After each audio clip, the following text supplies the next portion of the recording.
So hello everyone. Today I am going to discuss about in-center and x-center of a triangle. This is important part for JEE Mains purpose or for any competitive exams. This is important part. Okay, in-center and x-center of a triangle. तो in-center क्या है? पहले थोड़ा सा in-center के बारे में discuss कर लेता हूँ, ठीक है? The internal bisectors. This is the definition of in-center. The internal bisectors of angles of a triangle are concurrent. The internal bisectors of angles of a triangle are concurrent. So how many angles are there in a triangle? 3. तो इसका मतलब जो internal bisectors होगा वो भी 3 होगा, right? So the internal bisectors of angles of a triangle are concurrent. So concurrent के बारे में तो सबको पता है, already मैं बता चुका हूँ. Concurrent means, again I am repeating, concurrent means if two or more than two lines intersect at a common point, that point is called point of concurrency. ठीक है? So अगर internal bisector हर एक angle का concurrent है तो the point of concurrence is called in-center. The point of concurrence मतलब जो point में इंटरसेक्ट करेगा, वो जो इंटरनल बाइसेक्टर्स है, जो पॉइंट में जाके इंटरसेक्ट करेगा, that point is called incentre of the triangle, right? So look at the diagram now. The internal bisectors of A B and C intersect at I. So generally incentre is denoted by I, capital letter I. ठीक है? तो ये जो आई है इसका भी coordinate हम लोग फाइंड आउट कर सकते हैं. There are some formulas. Okay, A, B and C, whenever the coordinates of A, B and C are given, we can find the coordinates of in-center also. Okay, later on I will discuss all these formulas, right? Okay, so this is all about internal in-center. Now I'm going to discuss about x-center. What is x-center? The internal bisector of angle A. Listen carefully. The internal bisector of angle A and external bisectors of angle B and C of a triangle are concurrent. ठीक से सुन लेना. Definitions पढ़ के थोड़ा सा diagram draw करने के लिए इमेजिन करना, डायग्राम को इमेजिन करना है. ठीक है? डायग्राम इमेजिन करना है.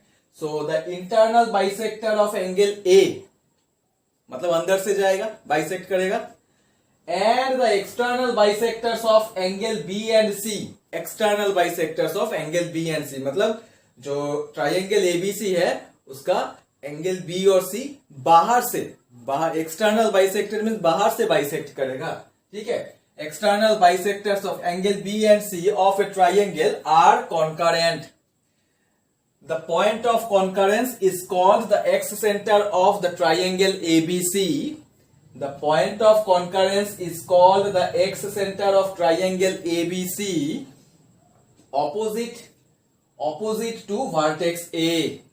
तो अगर A internal bisector होगा तो as per the definition I have mentioned here, angle A is the internal bisector. Now the question is whether always we have to consider angle A as an internal bisector? No.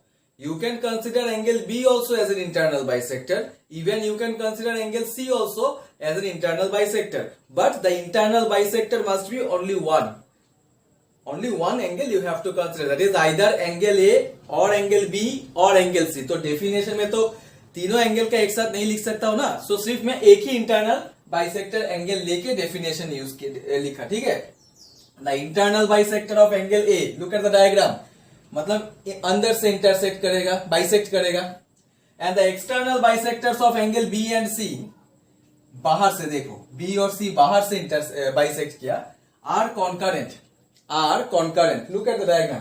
जो internally bisect किया थोड़ा सा उसको extend कर दिया और B और सी बाहर से कट किया. ठीक है? The point of concurrence is called the x centre.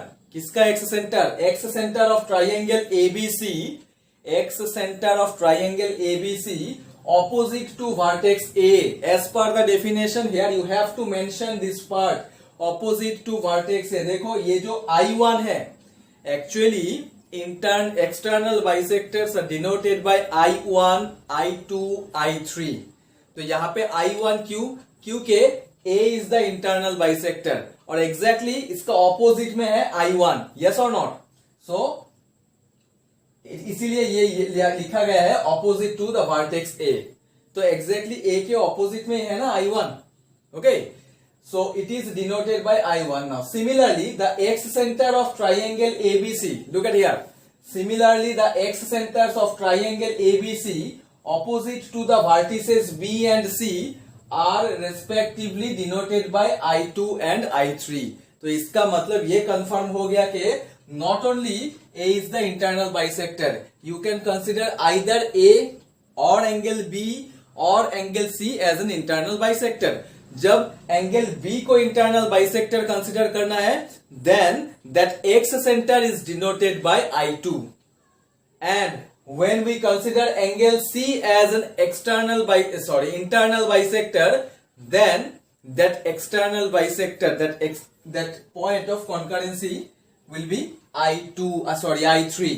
Okay, तो यही यहां पे लिखा गया है, right?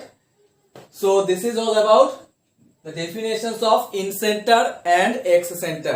Look at the diagrams. These two are the diagrams. First one is incenter.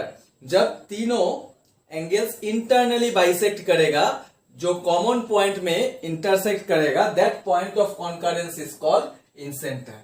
और एक्ससेंटर क्या है? कोई एक इंटरनल बाइसेक्टर होगा और बाकी दो एंगल्स एक्सटर्नल बाइसेक्टर होगा.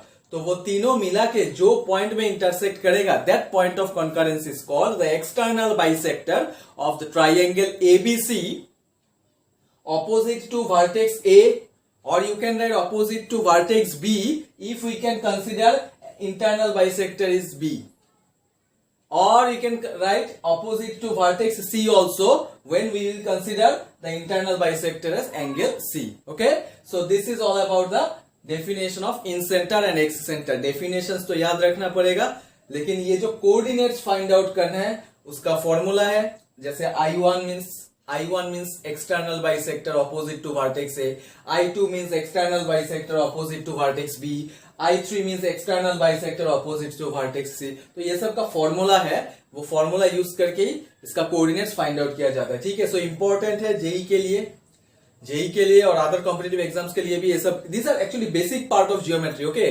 These are actually basic part of geometry. ये सब एनसीईआरटी में नहीं है. जैसे कि लोकस में डिस्कस किया, वो एनसीईआरटी में नहीं है. Then circumcentre, orthocentre, in the last class I have discussed all this things, circumcentre, orthocentre. So ये सब भी definitions, incentre, excentre, ये सब कंडीशंस, फॉर्मूला, डेफिनेशंस एनसीईआरटी में नहीं मिलेगा. लेकिन ये सब जो मैं डिस्कस कर रहा हूं, these are the important part of geometry. Basic, you can say the basic part of geometry. If you have the idea about all these things like incenter, excenter, circumcenter, orthocenter, ये सब में centroid, ये सब में अगर idea है तो JEE में जैसा मॉडल का क्वेश्चंस आता है जियोमेट्री से, you can easily solve those questions, क्योंकि जियोमेट्री पार्ट बहुत इंपॉर्टेंट है जेई के लिए. ओके, जियोमेट्री पार्ट बहुत ही ज्यादा इंपॉर्टेंट है. तो इसीलिए डायरेक्ट अगर हम लोग like straight lines, conic sections, ये सब डिस्कस करेंगे तो कुछ फायदा नहीं होगा. पहले उसका बेसिक्स जानना पड़ेगा, क्योंकि बेसिक्स से भी क्वेश्चंस आ जाता है डायरेक्ट, लाइक लोकस से, transformation of axes. Till now I have not started that part, transformation of axes. I will discuss later on. So ये सब डेफिनेशंस कंप्लीट होने के बाद. Okay, so now I am going to discuss a few numericals and formulas.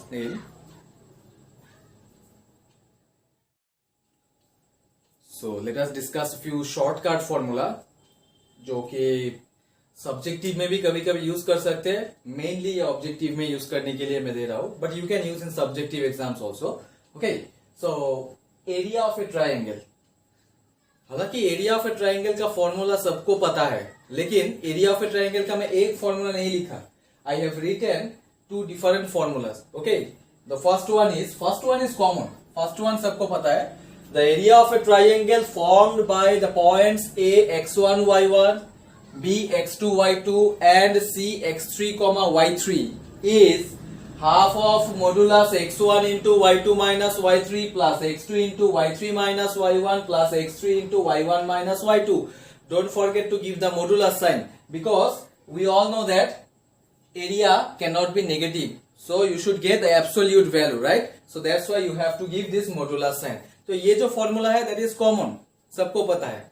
One more formula I have written, that is area of a triangle formed by the points origin, this is O, origin का जो coordinate है 0 0, A x1 y1 and B x2 y2 is half of modulus x1 into y2 minus x2 into y1. तो ये जो formula है, ये और ये फॉर्मूला में डिफरेंस क्या है? तो ये फॉर्मूला क्या इंडिकेट करता है एक्चुअली? सेकेंड फॉर्मूला जो लिखा है, इसका डायग्राम, ये ट्राइंगल का डायग्राम कैसा होना चाहिए? Suppose it is a cartesian plane, suppose this is origin, this is A and this one is B. तो मतलब अगर शेप ऐसा होगा तो you can say that if it is right angle, if it is right angle triangle, then how to find the area? Indirectly वही shape है ना, right angle triangle का ही शेप होगा. कार्टेशियन प्लेन में ड्रॉ करो या वैसे नॉर्मल ड्रॉ करने से भी राइट एंगल ट्राइंगल होगा. So the area of A right angle triangle formed by the points is half of modulus x1 into y2 minus x2 into y1. Okay, तो यह है राइट एंगल ट्राइंगल का area का formula. Third point, the 3 points, look at the point here, the 3 points A, B and C are collinear if and only if, IFF means if and only if and only if area of a triangle ABC is equal to 0. ये भी formula पहले मिल चुका है सबको, ठीक है? फिर भी मैं लिखा क्योंकि अभी ये फॉर्मूला यूज करके न्यूमेरिकल कैसे सॉल्व करना है वो सब डिस्कस करना है, तो इसीलिए और एक बार जस्ट रिवीजन टाइप में दे दिया. Okay, so the 3 points, if the 3 points A, B and C lie on a line, then we can say that the points are collinear, or we can apply the condition that area of a triangle ABC is equal to 0. Okay, the 3 points ABC are said to be collinear if and only if area of a triangle ABC equal to 0. मतलब अगर ये formula में, first formula में अगर ABC का coordinates डालने के बाद रिजल्ट अगर 0 आया तो then we can say that these 3 points are collinear. Okay, so this is all about the area of a triangle. After that I have written area of a quadrilateral. Shortcut formula, this one is the shortcut formula. area of a quadrilateral कैसे find out करें? तो सबको पता है कि quadrilateral में 4 vertices होता है. There are 4 vertices, so I have taken x1 y1, x2 y2, x3 y3 and x4 y4. So here the 4 vertices are x1 y1, x2 y2, x3 y3 and x4 y4 taken in order. Sequence में लेना पड़ेगा. x1 y1 के बाद अगर x3 y3 या फिर x4 y4 लिखा तो ये फॉर्मूला सेटिस्फाई नहीं करेगा, ठीक है? मतलब आंसर भी रॉन्ग होगा जब न्यूमेरिकल सॉल्व करेंगे. So you have to take in order, you have to take all the coordinates in order. x1 y1, then x2 y2, then x3 y3, then x4 y4. Then the area of the quadrilateral, area of the quadrilateral is half of, देखो देखने में ये भी modulus sign ही है, ऐसा ही समझ में आएगा, but here it is looks like a determinant. जो डिटर्मिनेंट पार्ट जो है क्लास 12 में मिलेगा, ठीक है? मैथ्स में ही मिलेगा डिटर्मिनेंट क्या होता है. तो अभी के लिए सिर्फ याद रखना है कि डिटर्मिनेंट और मॉडुलस का साइन ऑलमोस्ट सेम है, 2 पैरेलल लाइंस टाइप. ओके, सो यहाँ पे जो कॉन्सेप्ट यूज किया गया है वो डिटर्मिनेंट का, इसीलिए तो देखो वो क्रॉस साइन जो दिया गया है, एरो मार्क, इसका मतलब क्या है? क्रॉस मल्टीप्लीकेशन करना है. Means first of all you have to put the values x1 minus x3, y2 minus y4, जो कैलकुलेशन करके जो वैल्यू मिलेगा क्रॉस मल्टीप्लाई करना है, माइनस y1 माइनस y3 का वैल्यू के साथ x2 माइनस x4 का वैल्यू को मल्टीप्लाई करना है, ठीक है? So better I will write another step. इसके बाद जो स्टेप एक्चुअली होना चाहिए वो क्या होगा? Half of look at here, x1 minus x3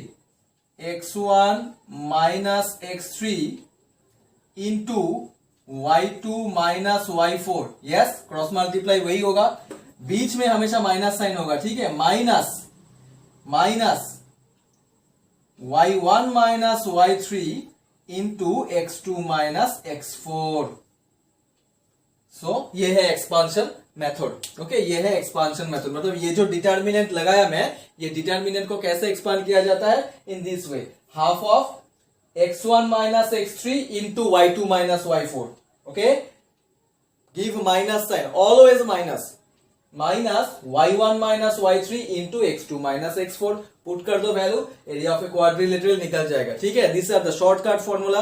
ये सब फॉर्मूला को एमसीक्यू क्वेश्चंस में यूज करना पड़ेगा। ठीक है, apart from this formula many formulas are there, so we will go step by step. So ये सब फॉर्मूला जो आज मैं डिस्कस किया, in the next class I will discuss the numericals related to all these formulas. Okay, yeah, not only this formula, how to find the coordinates of in center, how to find the coordinates of x centers, all these things I will discuss in the next class. Okay, so ये basic geometry part में बार बार एक ही बात बोल रहा हूं कि basic geometry part के ऊपर ज्यादा सा ध्यान देना पड़ेगा, ज्यादा सा कंसेंट्रेट करना पड़ेगा। ओके, जो मैं नोट्स दे रहा हूं, नोट्स ठीक से लिखना है।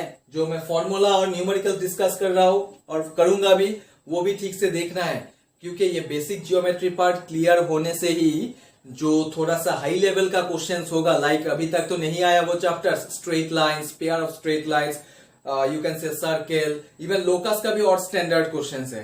ठीक है, सो ये सब क्वेश्चंस तभी हम लोग सॉल्व कर पाएंगे जब ये बेसिक क्लियर होगा। लाइक सरकम सेंटर क्या है, सेक्शन फॉर्मूला क्या होता है, try section formula, harmonic conjugate, ये सब एक्चुअली ऑब्जेक्टिव का पार्ट है। ठीक है, तो एकदम ठीक से बेसिक्स क्लियर करना है, एकदम बेसिक से इजी है, सो ठीक से क्लियर करना है, और इसके साथ न्यूमेरिकल और डिस्कस करने से थोड़ा जल्दी क्लियर होगा। ठीक है, after that we will discuss little bit standard questions. Okay, so thank you for today.